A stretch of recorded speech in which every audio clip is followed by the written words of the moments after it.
Hello সুপ্রিয় দর্শক, সবাইকে মুক্ত পেশা কৃষি চ্যানেলের নতুন একটি প্রতিবেদনে স্বাগতম। আশা করি আপনারা সকলে ভালো আছেন।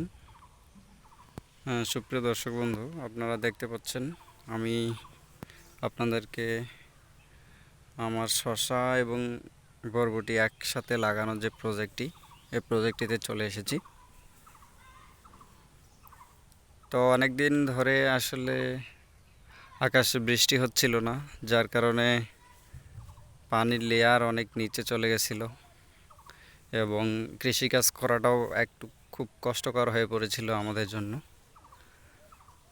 অবশেষে গতকালকে রাতে আমাদের দিকে উত্তরবঙ্গে বৃষ্টি হয়েছে, সেই সাথে কিছু ঝড়ো বাতাস ছিল।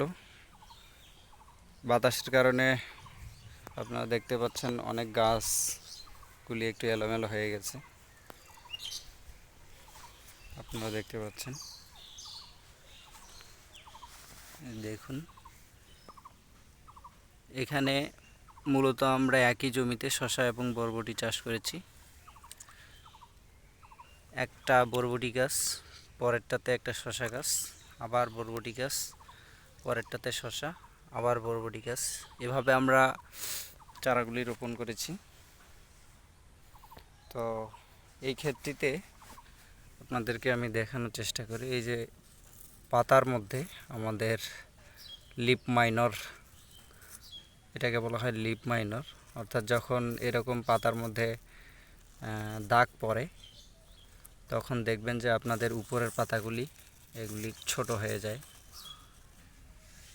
আমরা এটার জন্য ওষুধ ব্যবহার করেছি, স্প্রে করেছি, যার কারণে হয়তো উপরের পাতাগুলো দেখতেছেন, উপরের পাতাগুলো এখনও ফ্রেশ আছে, উপরের পাতাগুলোতে আক্রমণ করতে পারেনি।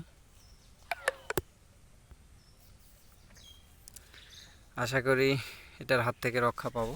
আমরা 2 দিন আগে জমিতে স্প্রে করেছি এবং হয়তো নেক্সট যে স্প্রেটা করব সেই স্প্রের মধ্যে আবার আমরা সেই লিপ মাইনার রোগের জন্য স্প্রে করব। আজকে এই ক্ষেতের বয়স 15 দিন। গাছের গ্রোথ মোটামুটি ভালো আছে। আমরা দেখা যাক সামনে কীরকম ফলন হয়। আসলে এই জমিটাতে আমরা শীতকালীন শসা করেছিলাম আগে, আমরা বেডগুলি তুলি নাই, একই বেডের মধ্যে দ্বিতীয়বার চাষ করেছি। আসলে যদিও এটা ঠিক না একই জমির মধ্যে দ্বিতীয়বার চাষ করা, তবুও আমরা করেছি। দেখা যাক ফলন কীরকম আসে। অনেকটা রিস্ক নিয়েই করেছি। পরবর্তীতে আপনাদেরকে জানানো হবে। আপনারা সেই পর্যন্ত ভালো থাকবেন। ধন্যবাদ সকলকে।